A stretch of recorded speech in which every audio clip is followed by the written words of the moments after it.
Hey guys, Dr. Berg here. In this video, we're going to talk about the perfect exercise. Now, what is the perfect exercise? It really is based on your body. So you have people that are completely out of shape, completely burnt out, and then you have those people that are really top athletes.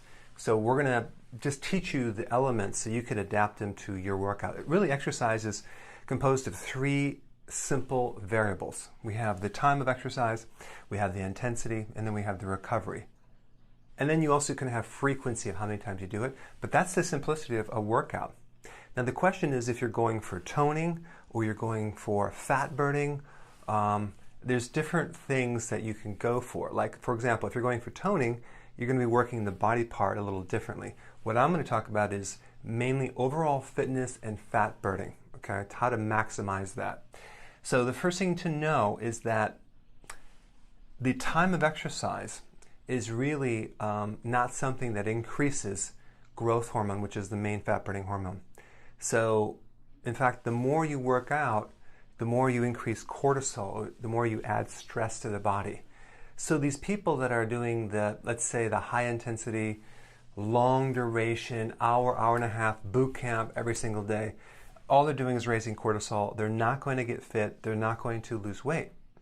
So ideally, to trigger growth hormone, you need shorter time, higher full body intensity, and lots of recovery. That would be the best option. Now let's first talk about intensity. What kind of intensity do I mean?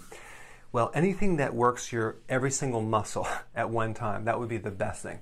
Like some people would do some type of kickboxing aerobic type workout where they're doing lower body and upper body.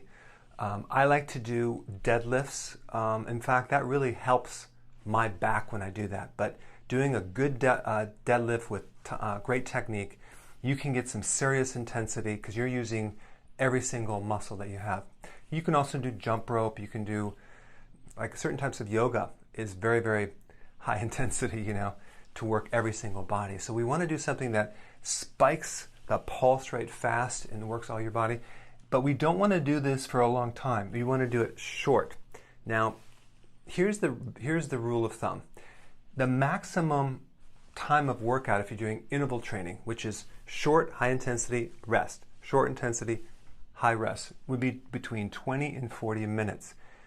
Anytime you have to go over 40 minutes, what that means is that you're going to diminish your returns. It'd be much better to increase the intensity. So I like to do short, high intensity, rest. But if you're just starting out or just getting into it, 20 minutes every other day is fine. So what I'm talking about is, let's say you were going to do some type of workout where you would do a high intensity for 2, maybe 3 minutes, maybe 1 to 3 minutes, and then you would rest for maybe 4 to 5 minutes. Versus if you're doing like CrossFit, which is way overtraining for most people unless you're 18 years old, this whole thing with workout 1 minute on, 1 minute off does not work. You're not going to have enough recovery. We want that pulse rate to come all the way down. I also do biking. So I'll sprint for like 1 to 2 minutes really hard, my whole body, and then I'll rest and coast for about 2 to 3 to 4 minutes. And then I'll do it again. And I'll do that for 20 to 40 minutes every other day. On the off days, I'll do walking. So those are just some rules of thumb because this will increase growth hormone. Now, the other variable is this recovery right here.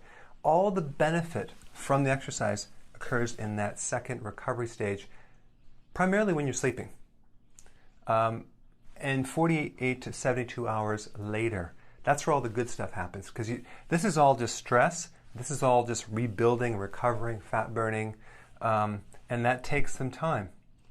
Now, with recovery, if you're doing high intensity, you have to be in really good shape to do that every day. You may be wanting to do that every other day. Now, there are some people that I work with that have to recover a lot longer. So I might have them do a high intensity workout and then recover for 4 to 5 days.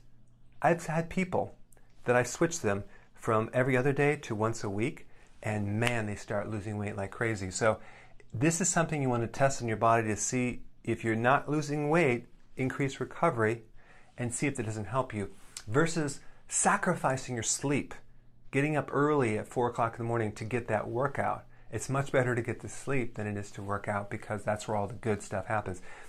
If you're overtraining by not sleeping and working out too frequently, you're not going to see any results. And I have a lot of people. I have one lady, she was working out 6 hours a day. Nothing, no results. I mean, she's overtraining. But in her mind, she's thinking burning off calories, but it wasn't working. So we want to play around with this. So in the recovery phase, you got to make sure that your stress is low. You got to make sure you're sleeping. You got to make sure you're not overdoing it. You're not eating the incorrect things. But a lot of things food-wise can go into this too. Like if you were to eat a little sugar or a little wine or a little juice, you're going to pretty much kiss that benefit from workouts out the window for about 48 to 72 hours as well. And I'll do another video on that. But the point is that there are things that can screw it up. Hidden carbs, a little bit of sugar. So this is, so what we want to do is we want to shorten the time. We want to increase the intensity. But you got to do it at a very gradual pace because it's very easy to overdo it and hurt yourself, which I'm guilty of as well. I'm like, jump right in and all of a sudden end up with a sprained ankle or something like that. So we want to do that, and then the key is to let your body recover. I like to do every other day and see if that works for most people. So those are some variables, but you want to play around and see what's best for you. Okay. And also I have a quiz down below. Take the evaluation quiz, and this quiz helps you to find out a lot of other barriers that you might have that are stopping you from getting healthy. Thanks for watching.